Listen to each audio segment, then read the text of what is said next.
Now let's solve couple of questions. First question says if a coin is tossed 5 times then find possible number of outcome sequences. मतलब एक coin को हमने toss किया 5 बार, तो या तो हेड आएगा या टेल आएगा।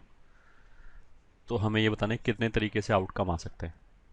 तुम तो ऐसे मानोगे जैसे मान लिया 5 बार उछाला गया तो ये टॉस 1 है, ये टॉस 2 है, टॉस 3, टॉस 4, टॉस 5। तो एक तरीका तो ये हो गया कि पहली बार हेड आ जाए, फिर हेड आ जाए, फिर टेल आ जाए, टेल आ जाए, टेल हो जाए। ये एक तरीका हो गया। दूसरा तरीका ऐसे हो सकता है कि tail tail tail tail tail आ जाए, या फिर head head head tail head ये आ जाए।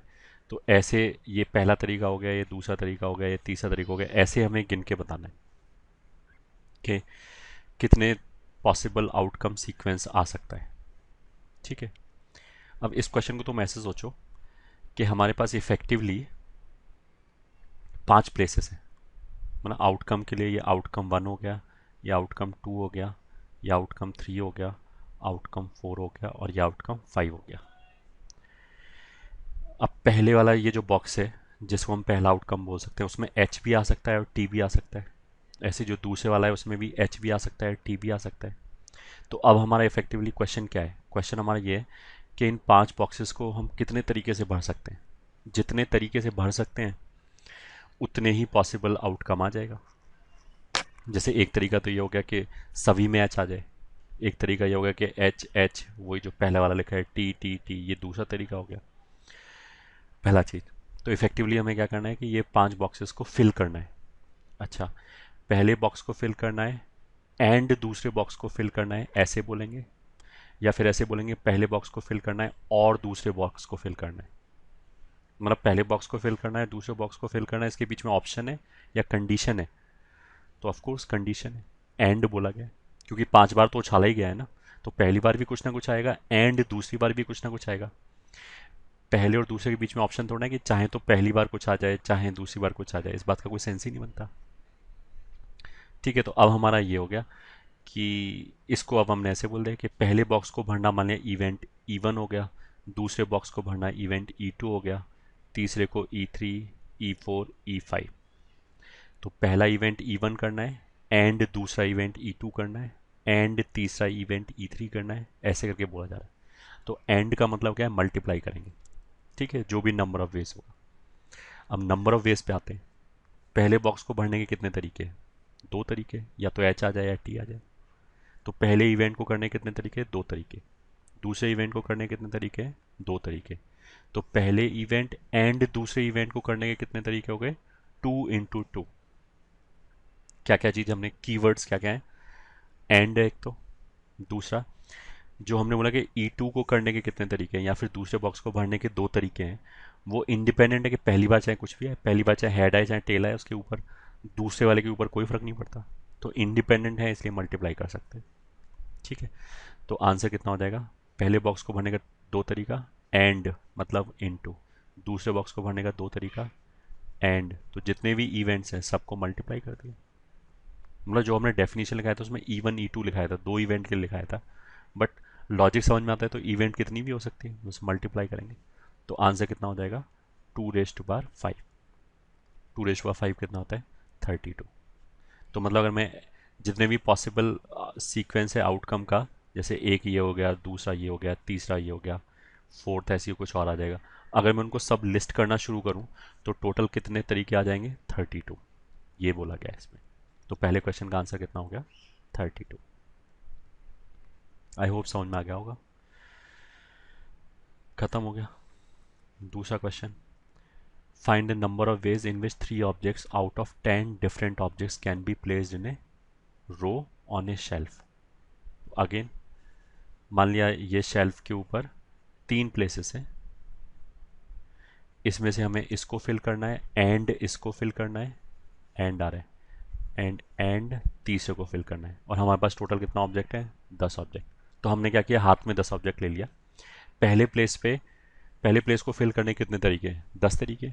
क्यों? क्योंकि हमारे पास 10 डिफरेंट ऑब्जेक्ट्स है, तो हम O1 भी रख सकते हैं, या फिर ऑब्जेक्ट 2 O2 भी रख सकते हैं, या फिर O3 भी रख सकते हैं एंड सो ऑन। अब मान लिया हमने पहली जगह पे कुछ भी रख दिया, मान लिया O5 रख दिया। अब जब एक ऑब्जेक्ट यहाँ पे रखा गया, अब उसके बाद हमारे हाथ में कितना ऑब्जेक्ट बचा, 9। तो दूसरे वाले प्लेस को फिल करने का कितना तरीका हो गया, 9 तरीका। क्या इस बात से कोई फर्क पड़ता है कि पहली जगह पे कौन सा ऑब्जेक्ट रखा गया है? बिल्कुल नहीं पड़ता। नंबर ऑफ तरीके तो 9 ही रहेगा। पहली बार पहली जगह पे O5 रखो तो भी दूसरे वाले को भरने के 9 तरीके, पहली जगह पे O3 रखो तो भी दूसरे को भरने के 9 तरीके, मतलब इंडिपेंडेंट है, पहला चीज। दूसरा कि पहले प्लेस को भरना है एंड दूसरे प्लेस को भरना है एंड तीसरे प्लेस को भरना है। एंड का मतलब क्या है, मल्टीप्लिकेशन। तो आंसर कितना हो जाएगा, पहले प्लेस को भरने का 10 तरीका इंटू दूसरे को भरने का 9 तरीका इंटू तीसरे को भरने का 8 तरीका। ठीक है, तो 10 इंटू 9 इंटू 8, यही आंसर हो जाएगा। सही है, बाकी से कैलकुलेट कर लो। 8 इंटू 9 कितना होता है, 72, तो 720, ये आंसर हो गया। ठीक है, हो गया क्वेश्चन। तीसरे पे आते हैं। Let 10 different coloured flags are given and a single using single नहीं है, सिग्नल होगा ये, signal using 3 is to be made, find total number of ways। ठीक है, let 10 different color flags are given and a signal using 3 is to be made, one over other, ये और लिख लिया हमने, क्लैरिटी बढ़ जाएगी। Find total number of veg, मतलब हमारे पास 10 डिफरेंट कलर के फ्लैग हैं, फ्लैग 1, फ्लैग 2, फ्लैग 3, और उसमें से 3 को यूज़ करके सिग्नल बनाना है। जैसे मान लें कोई बहुत दूर खड़ा हुआ है, उसको हमने जैसे नीचे ग्रीन रखा, ऊपर येलो रखा, उसके ऊपर ब्लू रखा, तो ये एक सिग्नल होगा। या फिर हमने नीचे ब्लू रखा, फिर ग्रीन रखा, फिर येलो रखा, यहाँ पे ऑर्डर चेंज हो गया, तो ये दूसरा सिग्नल हो गया। या फिर हमने कोई और वायलेट कलर यूज़ कर लिया, तो एक तीसरा सिग्नल हो जाएगा। तो ऐसे करके हमें बोला गया है कि इफ़ेक्टिवली कितने तरह के सिग्नल बनाए जा सकते हैं। तो ये भी प्रीवियस क्वेश्चन की तरह ही है। तुम तो ऐसे मानो कि फ्लैग रखने के लिए हमारे पास 3 वर्टिकल जगह है। ठीक है, इसमें एक फ्लैग रख दिया, फिर हम हमारे हाथ में कितने फ्लैग आ गए, 10। तो पहले सबसे नीचे एक फ्लैग रखने के कितने तरीके हो गए, 10, कोई भी एक फ्लैग रख दिया। ठीक है, फिर दूसरी जगह एक फ्लैग रख दिया एंड तीसरी जगह एक फ्लैग रख दिया। तो पहली जगह फ्लैग रखा एंड दूसरी जगह फ्लैग रखा एंड तीसरी जगह फ्लैग रखा। तो फ्लैग वगैरह कुछ भी बोल लो इसको, अदरवाइज तो क्वेश्चन तो second question third question exactly same question है। ठीक है, मैथमेटिकली। तो इस प्लेस को भरने के 10 तरीके। फिर एक फ्लैग यूज़ हो गया, अब उस फ्लैग को दोबारा, एक फ्लैग दो दो जगह तो नहीं रखा जा सकता साइमल्टेनियसली, तो दूसरे प्लेस को भरने का कितना तरीका हो गया, 9। तीसरे प्लेस को भरने का कितना तरीका हो गया, 8। तो अगेन आंसर कितना हो गया, 720। इसका आंसर भी 720 हो गया। ठीक है, अच्छा, अगर इसी क्वेश्चन में मान लिया वो ये बोले कि 10 फ्लैग से सिग्नल बनाना है और मैक्सिमम 3 फ्लैग यूज़ कर सकते हैं, and flags are to be put one over other if used more than one. ठीक है, और at least one is to be used. क्या मतलब है इसमें, इस क्वेश्चन की बात नहीं करें। इस क्वेश्चन में तो उसने बोला कि 3 ही फ्लैग यूज़ करने। अगर मैं बोलूँ कि ज़्यादा से ज़्यादा 3 यूज़ करने हैं, कम से कम एक यूज़ करना है, तो आंसर क्या होगा? उसका मतलब क्या है कि हम केवल एक सिंगल फ्लैग भी दिखा सकते हैं, 2 फ्लैग भी दिखा सकते हैं एक के ऊपर एक, और 3 भी दिखा सकते हैं, बस इससे ज़्यादा नहीं दिखा सकते। तो फिर अब तुम इसको ऐसे देखो कि हमारे पास अब ऑप्शन हो गया। ठीक है, मान लिया कहाँ लिखे, यहाँ लिख लिया, मान लिया थर्ड ए, मतलब इसी का सेकंड पार्ट हो गया कि maximum 3 flags can be used, minimum 1 flag is to be used. मतलब या तो एक यूज़ करेंगे या फिर 2 या फिर 3। तो अब तुम इसको ऐसे देखो, आइदर विल यूज़ 1 फ्लैग और 2 फ्लैग सिग्नल बनाने के लिए, या तो एक ही फ्लैग दिखाया या फिर 2 फ्लैग दिखाए, उससे डिफरेंट सिग्नल बनेगा। 3 फ्लैग दिखाए, उससे फिर एक और डिफरेंट सिग्नल बनेगा। तो 1 फ्लैग और 2 फ्लैग्स और 3 फ्लैग्स और आ गया, मतलब जो या तो एक फ्लैग यूज़ करें या फिर 2 यूज़ करें या फिर 3 यूज़ करें। तो या फिर का मतलब क्या है, और का मतलब क्या है, प्लस। तो ये तो प्लस प्लस होना चाहिए। ठीक है, अब अगर एक ही फ्लैग यूज़ किया है तो एक फ्लैग दिखाने का कितना तरीका है, अगर हमारे पास 10 फ्लैग है, ऑफ कोर्स 10। अगर हमने 2 फ्लैग यूज़ किया है तो और की वजह से तो ये प्लस आ गया। अब बाकी सब भूल जाओ। अब तो तुम ये देखो कि अगर हमने दो फ्लैग यूज़ किया है तो कितने तरीके होंगे। वही जैसे अभी हम 10 × 9 × 8 कर रहे थे, इसमें 10 × 9 आ जाएगा, क्योंकि दो फ्लैग रख रहे हैं एक के ऊपर एक। तो नीचे वाले दो प्लेस हो गया, इसमें फ्लैग रखने का 10 तरीका, फिर उसके ऊपर फ्लैग रखने का 9 तरीका। तो 10 × 9 हो गया। लास्ट में कितना है, 3 फ्लैग्स, एक के ऊपर एक के ऊपर एक, तो 3 रखने के तो ये तरीके हो गए। तो हो गया 10 × 9 × 8। ठीक है, ऐसे भी याद कर सकते हैं। तो ये कैलकुलेट कर लिया, दिस इज इक्वल टू 10 + 90 + 720। तो ये टोटल आंसर कितना हो जाएगा, 820। तो अगर हमारे पास ऑप्शंस हैं, मतलब अब तो हमें ज़्यादा ऑप्शन मिल गया ना कि एक भी फ्लैग से बना सकते हो सिग्नल, दो फ्लैग से भी बना सकते हो, 3 फ्लैग से भी बना सकते हो, तो हमारे पास नंबर ऑफ तरीके बढ़ना चाहिए ऑफकोर्स। तो नंबर ऑफ तरीके अब कितने हो गए, 820। मतलब अब हम 820 डिफरेंट तरह के सिग्नल बना सकते हैं उन्हीं 10 फ्लैग को यूज़ करके, अगर एक दो या तीन फ्लैग्स यूज़ करने अलाउड है तो। ठीक है, अगर लॉजिक समझ में आता है तो पीएनसी के बहुत सारे क्वेश्चन तो बहुत इजी होते हैं। इजी मतलब बहुत लेस टाइम कंज्यूमिंग होते हैं, अगर समझ में आए तो तुरंत सॉल्व हो जाएगा। ठीक है, बहुत ज़्यादा कैलकुलेशन होती नहीं है जनरली क्वेश्चन में, कुछ क्वेश्चन होते हैं इसमें कैलकुलेशन होगी। Okay, question number 4, find total number of 5 lettered word using the letters of the word tough. And a part is, are a मतलब रिपीटिशन अलाउड। उसका मतलब क्या है कि जो लेटर्स हैं TOUGH, वो टी हमारे पास खूब अवेलेबल है, बनाना तो 5 ही लेटर वर्ड है। तो ए पार्ट में क्या बोला है, रेपिटिशन, ये ठीक है, इज अलाउड। आर ए का मतलब ये है, पूरे चैप्टर में इसका मतलब यही रहेगा। तो वापस 5 लेटर का वर्ड बनाना है, चाहे उसका मीनिंग निकले चाहे ना निकले। तो इफ़ेक्टिवली क्वेश्चन क्या हो गया हमारे पास कि ऐसे 5 प्लेसेस हैं, इनको फिल करना है। तो 5 लेटर तो होना ही चाहिए। उसका मतलब क्या है, फर्स्ट प्लेस को फिल करना है, एंड सेकंड प्लेस को फिल करना है, एंड थर्ड प्लेस को फिल करना है, एंड सो ऑन। तो एंड का मतलब क्या है, मल्टीप्लिकेशन, पहला चीज़। दूसरा, रिपीटिशन अलाउड है, मतलब ऐसा भी हम कर सकते हैं कि सब जगह टी रख दिया, वो भी चलेगा। इसने खुद बोला रिपीटिशन अलाउड है, बस लेटर्स ये वाले यूज़ करने हैं, इनके अलावा कोई एक्स्ट्रा लेटर यूज़ नहीं करना है। मतलब ए यूज़ नहीं कर सकते या बी यूज़ नहीं कर सकते, क्योंकि वो टफ में नहीं आ रहा है। तो टफ के अंदर ये तो सारे डिफरेंट लेटर्स हैं। तो पहले प्लेस को भरने का कितना तरीका हो जाएगा, 5, या तो टी रखा या ओ रखा या यू रखा या जी रखा या एच रखा। तो फर्स्ट प्लेस को फिल करने का कितना तरीका है, 5। एंड फिर दूसरे फिल प्लेस को फिल करने का कितना तरीका हो गया, फिर 5 तरीका हो गया, क्योंकि रिपीटिशन अलाउड है। पहली जगह भले ही टी रखा गया हो, बट टी को हम रिपीट कर सकते हैं, तो दूसरी जगह भी टी अवेलेबल है। तो 5 × 4 नहीं होगा, पाँचों अवेलेबल हैं वापस कितनी भी बार। तो दूसरे प्लेस को भरने का 5 तरीका, फिर 5 तरीका, फिर 5 तरीका, फिर 5 तरीका, 5 ही प्लेसेस है। तो आंसर आ जाएगा 5 5। ठीक है, ये आंसर होगा। और बी पार्ट में क्या, बी पार्ट में he saying repetition, repetition is not allowed. Repetition not allowed, NA मतलब नॉट अलाउड, नॉट अलाउड। उसका मतलब कि जो लेटर एक बार यूज़ हो गया वो दूसरी बार यूज़ नहीं हो सकता। तो लॉजिक पे कोई फ़र्क नहीं पड़ेगा, लॉजिक तो फिर भी यही रहेगा। पहले वाले को भरने का कितना तरीका हो गया, 5। मतलब हमारे हाथ में TOUGH ऐसे ही पड़े हुए हैं, तो चाहे हमने टी रख दिया, चाहे ओ रख दिया, चाहे पहले प्लेस को भरने का हमारे पास 5 ऑप्शन है। या फिर इवेंट E1 क्या है, फर्स्ट प्लेस को भरना, तो इवेंट E1 करने का कितना तरीका है, 5। बस इस बार अंतर क्या होगा कि जो पहली जगह पे लेटर रखा गया, मान लिया ओ रख दिया हमने, तो अब दूसरी जगह पे ओ नहीं रख सकते, क्योंकि रिपीट नहीं होगा। तो अगर एक लेटर यूज़ हो गया तो अब हमारे पास हाथ में कितना लेटर बचा, 4। तो नेक्स्ट पेज भरने का कितना तरीका हो गया, 4। फिर उससे नेक्स्ट भरने का 3 2 1। इस बार ये आंसर हो गया। ठीक है, 5 × 4 × 3 × 2 × 1। तो ये कितना हो जाएगा, 120।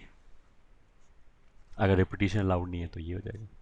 ऑफ कोर्स रिपीटिशन अगर अलाउड नहीं है तो हम एक्स्ट्रा कंडीशन रखने हैं, तो आंसर थोड़ा कम आएगा। पहली बार 5 है, इस बार केवल 120 आएगा। ठीक है, सिमिलर क्वेश्चन है सब अभी तक तो जो किया है। ओके, फिफ्थ क्वेश्चन आ गया। Let an objective paper have 10 questions, multiple choice. Find possible number of answer sequences if exactly one option is correct out of 4 choices. A option solution में मतलब तुम ऐसे देखो कि Q1, Q2, Q3, क्वेश्चन 3 ऐसे करके 10 question दे रखे हैं, तो हम कितने तरीके से आंसर कर सकते हैं। ठीक है, अगर केवल एक ही ऑप्शन करेक्ट है, ठीक है, तो पहले वाले में या तो ए आएगा या बी आएगा या सी आएगा। मतलब जैसे एक आंसर सीक्वेंस ये हो गया ए बी सी डी और ऐसे ही करते करते ए, ये एक आंसर सीक्वेंस हो गया। दूसरा बच्चा हो सकता है कि ऐसे आंसर देके पहले का बी भरे, दूसरे का ए भरे, फिर तीसरे का सी भरे, फिर सी भरे, फिर सी भरे।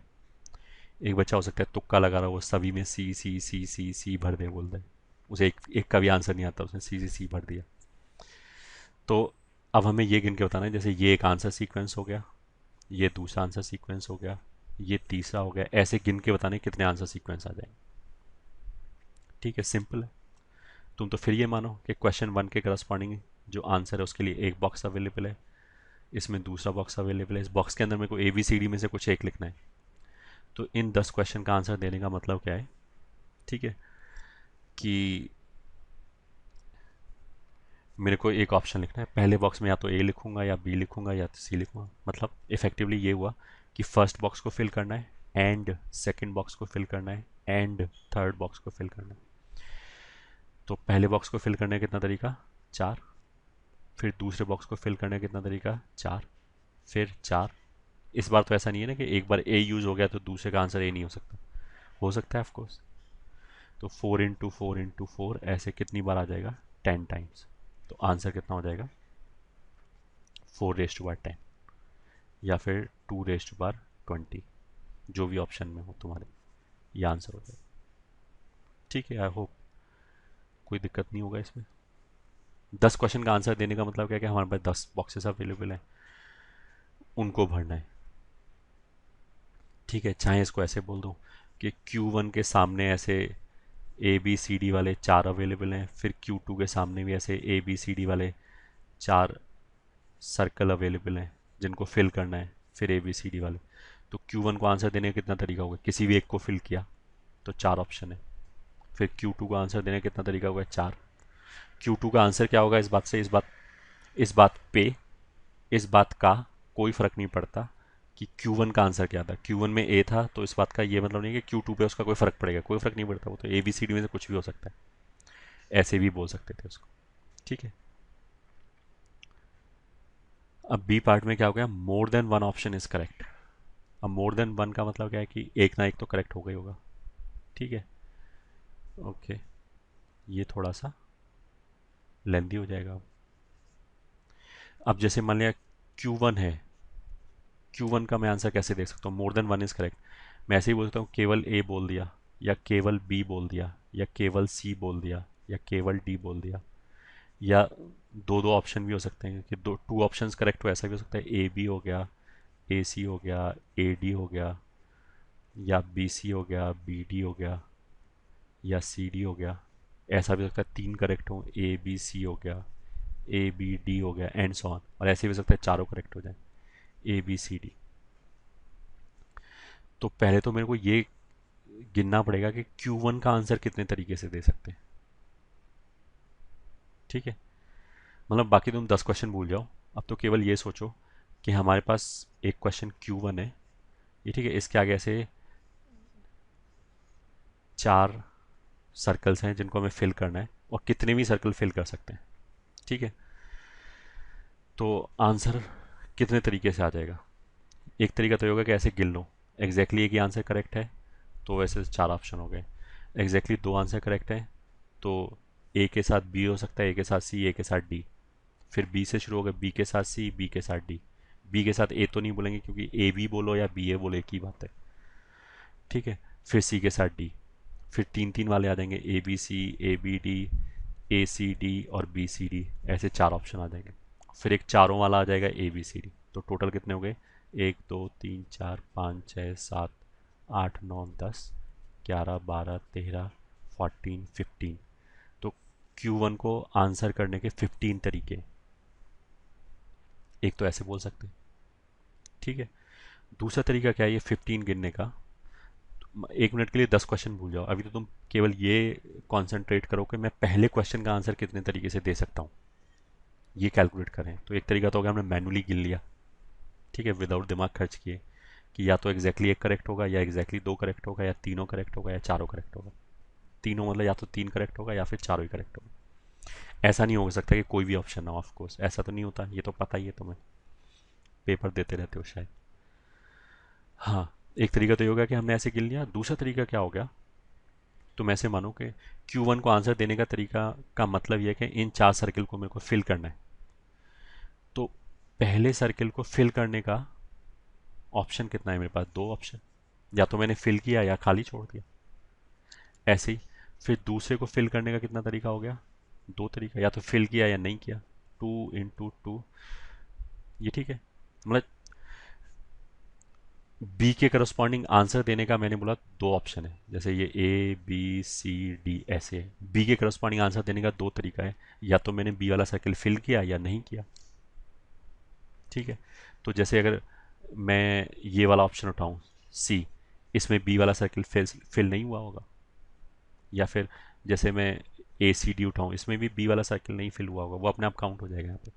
हमने तो ये बोला कि जितने तरीके से इन चार सर्कल्स को भर सकते हैं, फिल कर सकते हैं, उतने ही तरीके से आंसर दे सकते हैं। तो मैंने एक एक करके देखा, मैं पहले सर्कल के पास गया, या तो वो मैंने भरा या नहीं भरा, दो ऑप्शन।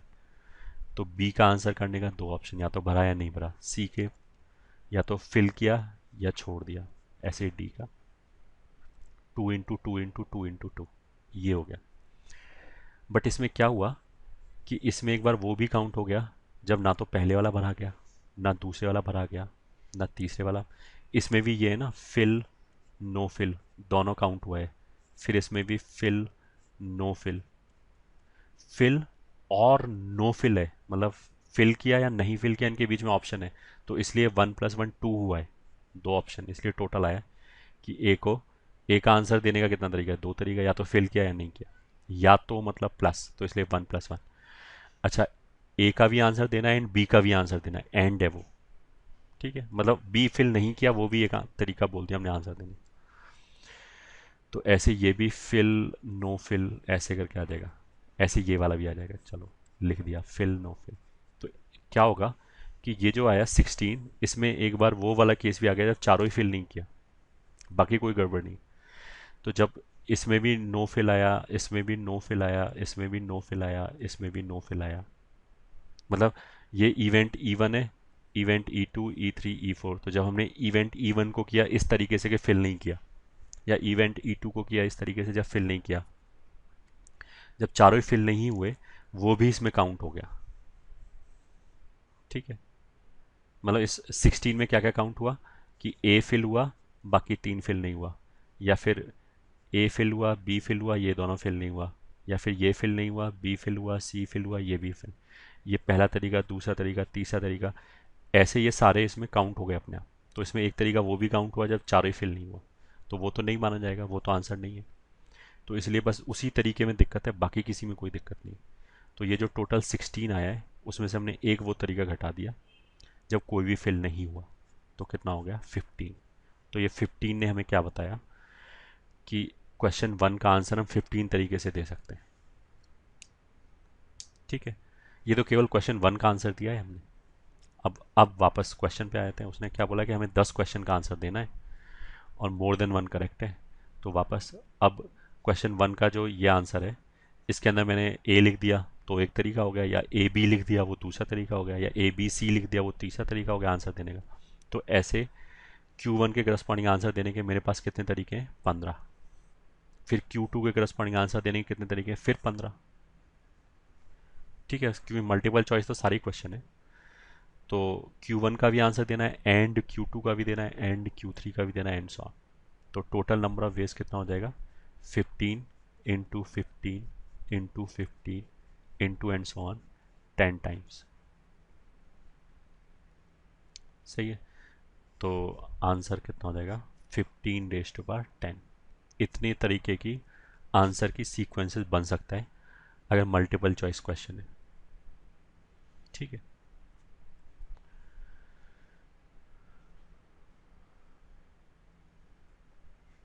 तो ये हमारा बी पार्ट का आंसर हो गया। एंड आई होप ये समझ में आ गया होगा। नहीं समझ में आया तो एक बार रिवाइंड करके देख सकते हो।